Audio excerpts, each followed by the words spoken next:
വിശാലിനിയുടെ ഇന്നത്തെ എപ്പിസോഡ് ആരംഭിക്കുമ്പോൾ ശാരദാമ്മ കരഞ്ഞുകൊണ്ട് തൻ്റെ മക്കളെ വളർത്തിയതിനെപ്പറ്റി ശ്രീരഞ്ജിനിയോട് പറയുകയാണ്. പട്ടിണിയായി ഉറക്കമില്ലാതെ കിടക്കുമ്പോഴും ഈ ശാരദയ്ക്ക് ഒറ്റ ആഗ്രഹമേ ഉണ്ടായിരുന്നുള്ളൂ, എൻ്റെ മക്കൾ ഒരു കരയ്ക്കെത്തണമെന്ന് എന്നൊക്കെ സങ്കടത്തോടു കൂടി ശ്രീരഞ്ജിനിയോട് പറയുകയാണ് ശാരദാമ്മ. എന്നിട്ട് ദേഷ്യത്തോടു കൂടി ശാരികയോട് ചോദിക്കുകയാണ്, അങ്ങനെ ഞാൻ വളർത്തിയത് റെയിൽവേ ട്രാക്കിൽ ചിന്നി ചിതറാൻ വേണ്ടിയിട്ടാണോ? ഇനി നിനക്ക് ചാവാൻ തോന്നുന്ന നേരത്ത് ഞങ്ങൾ രണ്ടാളെയും കൂടി കൂട്ടിക്കൊണ്ടു പോകണമെന്ന് ശ്യാമയും ചേർത്ത് പിടിച്ച് പറയുകയാണ് ശാരദാമ്മ. മക്കളിൽ ഒന്നിന് എന്തെങ്കിലും സംഭവിച്ചിട്ട് പിന്നെ ഈ ശാരദ ജീവനോടെ ഉണ്ടാകില്ല എന്ന് പറഞ്ഞ് പൊട്ടി പൊട്ടി കരയുകയാണ് ശാരദാമ്മ.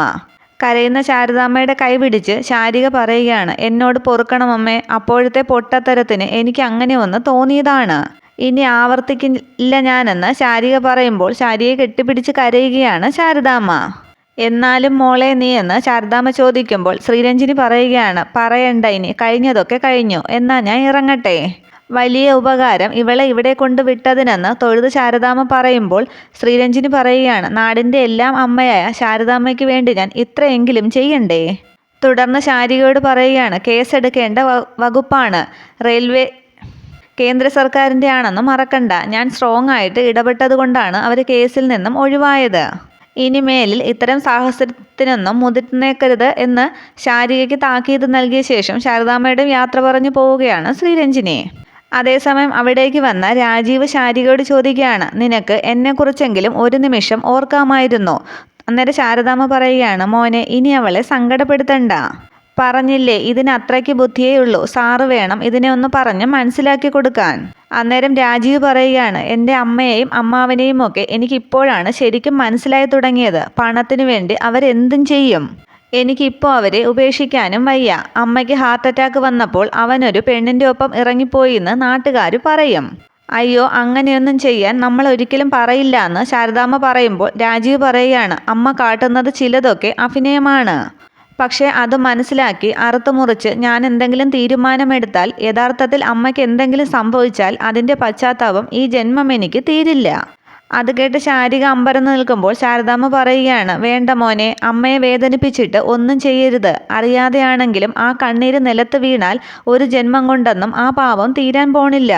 വിജയലക്ഷ്മിയുടെ കടം വീട്ടാനായിട്ട് ഞാനൊരു വഴി ണ്ടെന്ന് പറയുകയാണ് ശാരദാമ്മ. അന്നേരം രാജീവ് പറയുകയാണ്, അമ്മയും അമ്മാവനെയും പറഞ്ഞു മനസ്സിലാക്കാനായിട്ട് എനിക്ക് കുറച്ച് ദിവസത്തെ സാവകാശം തരണം. തുടർന്ന് ശാരികയുടെ കൈ പിടിച്ച് വേദനയോടെ രാജീവ് പറയുകയാണ്, എനിക്ക് ഇയാളോട് ഒന്നേ പറയാനുള്ളൂ, പിരിഞ്ഞു നിൽക്കാൻ ഇയാളെപ്പോലെ വേദന എനിക്കുമുണ്ട്. അതുകൊണ്ടാണ് ഇയാളെ എങ്ങനെയെങ്കിലും എൻ്റെ വീട്ടിൽ കയറ്റാനായിട്ട് ഞാൻ നോക്കിയത്. അതിങ്ങനെയുമായി എല്ലാ തടസ്സങ്ങളും നീക്കി ഞാൻ ഉടനെ വരും, കാത്തിരിക്കണം എന്ന് ശാരികയുടെ തോളിൽ പിടിച്ച് പറയുകയാണ് രാജീവ്. സങ്കടത്തോടെയാണെങ്കിലും അത് തലയാട്ടി സമ്മതിക്കുന്നു ശാരിക. തുടർന്ന് എല്ലാവരോടും യാത്ര പറഞ്ഞു പോവുകയാണ് രാജീവ്. തുടർന്ന് കാണിക്കുന്നത് കൃഷ്ണൻകുട്ടി അമ്മാവനോട് വിജയലക്ഷ്മി പറയുകയാണ്, അവൻ കാണിച്ചതൊക്കെ ബുദ്ധിയൊക്കെ എനിക്ക് മനസ്സിലായിട്ടുണ്ട് കൃഷ്ണൻകുട്ടി ചേട്ടാ, ഞാൻ അത്രയ്ക്ക് മണ്ടിയൊന്നും അല്ല. ശാരദാമ്മയ്ക്ക് കണം കൊടുത്തു എന്ന് അവൻ പറയുന്നു, അത് വസൂലാക്കാൻ വേണ്ടി ഒരു ഹോം നേഴ്സ്, അത് നമ്മളെ പറ്റിച്ചതാണെന്ന് എനിക്ക് അപ്പോഴേ തോന്നിയതാണ്. അന്നേരം അമ്മാവൻ പറയുകയാണ്, നമ്മൾ രണ്ടാളും ഈ ഗതിയിലുമായി, പരസഹായമില്ലാതെ നമുക്ക് ജീവിക്കാൻ പറ്റില്ലല്ലോ, എന്തെങ്കിലും ഒരു വഴി തെളിയാതിരിക്കില്ല കൃഷ്ണൻകുട്ടി ചേട്ടാന്ന് പറയുമ്പോഴേക്കും രാജേശ്വരി ഫോൺ വിളിക്കുകയാണ് വിജയലക്ഷ്മിയെ. ഞാൻ രാജേശ്വരിയാണെന്ന് പറയുമ്പോൾ മനസ്സിലായെന്ന് പറയുകയാണ് വിജയലക്ഷ്മി. നിങ്ങളിപ്പോൾ വീട്ടിലല്ലേ? അതെ, ഞാനും കൃഷ്ണൻകുട്ടി ചേട്ടനും കൂടി എന്ന് പറയുമ്പോൾ രാജേശ്വരി പറയുകയാണ്, എനിക്കെല്ലാം മനസ്സിലായി, ഞാൻ നേരത്തെ എല്ലാ കാര്യങ്ങളും അറിഞ്ഞു. വിജയലക്ഷ്മിക്ക് ഹാർട്ട് അറ്റാക്ക് വന്നതും തുടർന്ന് ശാരിക അവിടെ ഹോം നേഴ്സായിട്ട് കയറി പറ്റിയതും ഒക്കെ ഇതെല്ലാം ആ ശാലിനിയുടെ നാടകമാണ്. 10 പൈസ ചെലവില്ലാതെ അവൾ ആ സത്യഭാമയുടെ വീട്ടിൽ കയറി പറ്റിയതുപോലെ അവളുടെ ചേച്ചിയെ നിങ്ങളുടെ വീട്ടിൽ തിരികെ കയറ്റാനുള്ള അവളുടെ നാടകം. അന്നേരം വിജയലക്ഷ്മി പറയുകയാണ്, ഞങ്ങളെല്ലാം മനസ്സിലാക്കി രാജേശ്വരി, പക്ഷേ നമ്മുടെ നിവർത്തികേട് കൊണ്ട് എന്ന് പറയുമ്പോൾ രാജേശ്വരി ചോദിക്കുകയാണ്, എന്ത് നിവർത്തികേടാണ് വിജയലക്ഷ്മി? വയ്യാതിരിക്കുന്ന ഒരാളെ നോക്കാൻ ഹോം നേഴ്സ് തന്നെ വേണമെന്നുണ്ടോ? ഒരു മരുമകൾ പോരെ രാജീവിൻ്റെ ഭാര്യ. ഇക്കണക്കിന് നിങ്ങൾ മിണ്ടാതിരുന്നിട്ടാണ് അവൾ അവിടത്തേക്കൊരു ഹോം നേഴ്സിൻ്റെ വേഷം കെട്ടി വന്നത്. അന്നേരം വിജയലക്ഷ്മി ചോദിക്കുകയാണ്, ഞാൻ എന്ത് ചെയ്യണമെന്നാണ് രാജേശ്വരി പറയുന്നത്? അവളുടെ പിടിയിൽ നിന്നും എൻ്റെ മോനെ രക്ഷിക്കാനായിട്ട് ഞാൻ എന്ത് ചെയ്യാനും തയ്യാറാണ്. അന്നേരം രാജേശ്വരി പറയുകയാണ്, ഞാൻ പറയുന്നത് വിജയലക്ഷ്മി ശ്രദ്ധിച്ച് കേൾക്കണം. പ്രകാശ് അസോസിയേറ്റ്സ് എന്ന് കേട്ടിട്ടില്ലേ? Prakash event management. അദ്ദേഹത്തിൻ്റെ ഒരേ ഒരു മകളുണ്ട്, ഡോക്ടർ നീരജ പ്രകാശ്. ഇട്ട് മൂടാനുള്ള സ്വർണവും പണവും ഒക്കെയുണ്ട് അവർക്ക്. ആ കുട്ടിയെ അങ്ങോട്ട് വേണമെന്നുണ്ടോ വിജയലക്ഷ്മിക്ക്? ഇത് നടപ്പുള്ള കാര്യമാണോ രാജേശ്വരി എന്ന് ചോദിക്കുമ്പോൾ രാജേശ്വരി പറയുകയാണ്, രാജേശ്വരി അങ്ങനെ വെറും വാക്ക് പറയാറില്ല. നിങ്ങൾക്ക് താല്പര്യമുണ്ടെങ്കിൽ നാളെ ആ മുറ്റത്തുണ്ടാകും പ്രകാശ് മേനോനും കുടുംബവും. അന്നേരം സന്തോഷത്തോടു കൂടി ചാടി എഴുന്നേറ്റ് വിജയലക്ഷ്മി പറയുകയാണ്, താല്പര്യമുണ്ട് രാജേശ്വരി, താല്പര്യമുണ്ട്. അന്നേരം രാജേശ്വരി പറയുകയാണ്, ശരി, ഈ ഒരു ഒറ്റ വാക്ക് മതി എനിക്ക്, എങ്കിൽ ഫോൺ വച്ചോ. ഫോൺ വെച്ച ശേഷം രാജേശ്വരി പറയുകയാണ്, ശാരദേ, ഇനി നിന്റെ വീട്ടിൽ ഒരു പെണ്ണിനും കൂടി താലിഭാഗ്യം ഇല്ല. ആ കണ്ണീരൊക്കെ കുടിച്ച് ചാകണം നീ. തുടർന്ന് കാണിക്കുന്നത് ഒരു ഗോഡൗൺ ആണ്. അവിടെ ലോഡിറക്കുന്ന ആൾ പറയുകയാണ്, പുതിയൊരാൾ വന്നിട്ടുണ്ടല്ലോ, അവനെ ഇനി വിളിക്ക്. എടാ ചെറുക്കാന്ന് താഴെ നിൽക്കുന്ന ആൾ വിളിക്കുമ്പോൾ അവിടേക്ക് വരികയാണ് വിഷ്ണു. എന്നിട്ട് വിഷ്ണുവിനോട് പറയുകയാണ്, മൊബൈലിൽ പാട്ട് കേൾക്കാനും തൂണും ചാരി ഇരിക്കാനൊന്നുമല്ല ഇവിടേക്ക് വരുന്നത്, ചുമടെടുക്കലാണ് നിന്റെ പണി. അന്നേരം വിഷ്ണു പറയുകയാണ്, അതിന് ഞാനൊന്നും ചെയ്തില്ലല്ലോ ചേട്ടാ. നീ ഒന്നും ചെയ്തില്ല, അതാണ് ഞാൻ പറഞ്ഞത് എന്നയാൾ പറയുമ്പോൾ വിഷ്ണു പറയുകയാണ്, എന്താ ചെയ്യേണ്ടതെന്ന് ചേട്ടൻ പറഞ്ഞാൽ മതി, ഞാൻ ചെയ്തോളാം. എന്നാൽ ഇത് പിടിക്കുമെന്നും പറഞ്ഞ് ചാക്കെടുക്കുകയാണ് അയാൾ. എന്നിട്ട് ചോദിക്കുകയാണ്, നിനക്ക് ഇതിനു മുമ്പ് ഇതെടുത്ത് പരിചയമുണ്ടോ?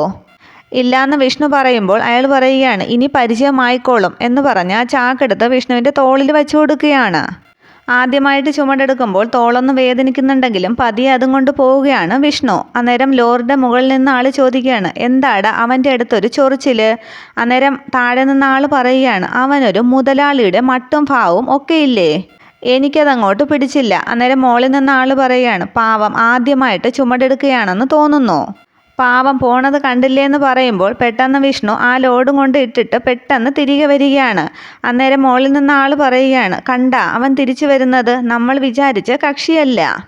വീണ്ടും ഓരോ ചാക്കുമായി ചുമന്നുകൊണ്ട് പോവുകയാണ് വിഷ്ണു.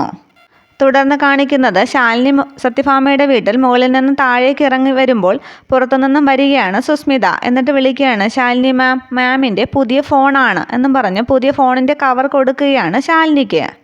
ഫോൺ നോക്കിയിട്ട് ശാലിനി ചോദിക്കുകയാണ്, 50,000 പ്ലസ് ഓർമ്മയുണ്ടല്ലോ അത്? ആ ഓർമ്മയുണ്ട്, അത്രയുണ്ട് എന്ന് പറയുകയാണ് സുസ്മിത. ആ കൊള്ളാമെന്ന് ശാലിനി പറയുമ്പോൾ സുസ്മിത പറയുകയാണ്, എല്ലാ ഫെസിലിറ്റീസും ഉണ്ട്. തുടർന്ന് ഒന്നുകൂടി ഫോൺ നോക്കിയിട്ട് താങ്ക്സ് സുസ്മിത എന്ന് പറയുകയാണ് ശാലിനി. എന്താന്ന് സുസ്മിത ചോദിക്കുമ്പോൾ ശാലിനി പറയുകയാണ്, നീ എനിക്കൊരു പുതുപുത്തൻ ഫോൺ വാങ്ങി തന്നില്ലേ, നിന്നോട് ഞാൻ എന്നും കടപ്പെട്ടിരിക്കും സുസ്മിതേ. അന്നേരം സുസ്മിത പറയുകയാണ്, അത് മാമിൻ്റെ ഫോൺ ഞാൻ പൊട്ടിച്ചതുകൊണ്ടല്ലേ. നീ അത് പൊട്ടിക്കാനുള്ള സാഹചര്യം എന്താണ്? നീ പാമ്പിനെ കൊണ്ട് എന്നെ കടുപ്പിച്ച് കൊല്ലാൻ മുരുകേശനോട് പറയുന്ന വീഡിയോ അതിലുണ്ടെന്ന് നീ സംശയിച്ചു.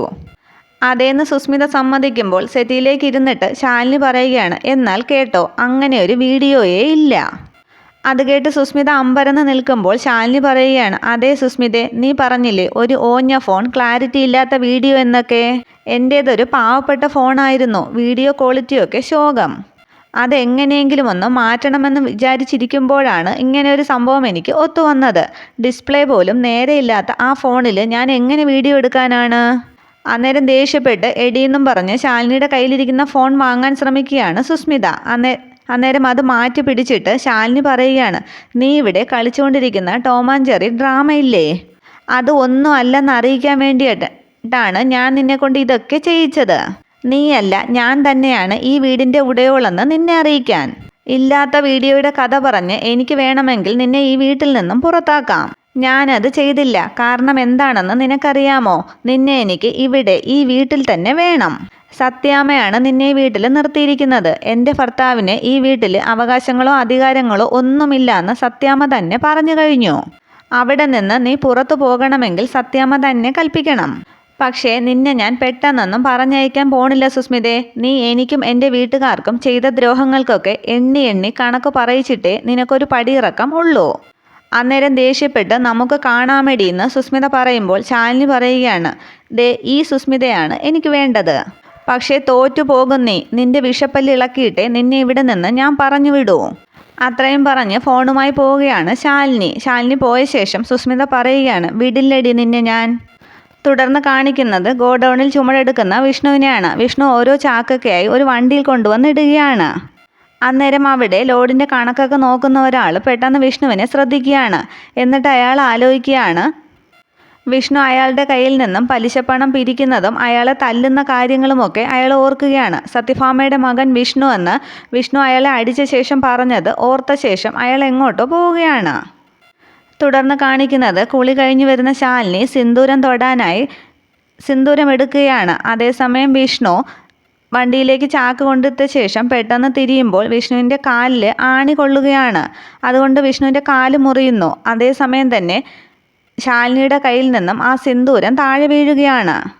ചോര പൊടിഞ്ഞ കാലുമായി വേദനയോടെ വിഷ്ണു നിൽക്കുമ്പോൾ സിന്ദൂരമൊക്കെ തറയിൽ നിന്ന് എടുത്ത ശേഷം ശാലിനി കരുതുകയാണ്, ഈശ്വര, എന്തോ ആപത്തിൻ്റെ സൂചനയാണല്ലോ. അന്നേരം ശാലിനിയുടെ മനസ്സിൽ വരുന്നത് വിഷ്ണു പറഞ്ഞ കാര്യങ്ങളാണ്. സ്വന്തമായി അധ്വാനിച്ച് 1000 രൂപയെങ്കിലും ഉണ്ടാക്കാതെ ഇനി പച്ചവെള്ളം ഞാൻ കുടിക്കില്ല എന്ന് വിഷ്ണു പറഞ്ഞത്. ഇനി വിഷ്ണുവിന് എന്തെങ്കിലും അപകടം പറ്റി കാണുമോ എന്ന ചിന്തയിൽ വിഷമിച്ചങ്ങനെ നിൽക്കുകയാണ് ശാലിനി. ഇത്രയും ആകുമ്പോഴേക്കും നാളത്തെ പുതിയ എപ്പിസോഡ് അവസാനിക്കുന്നു. വീഡിയോ ഇഷ്ടമായ ലൈക്ക് ചെയ്യുക, കമൻറ്റ് ചെയ്യുക. Okay, thank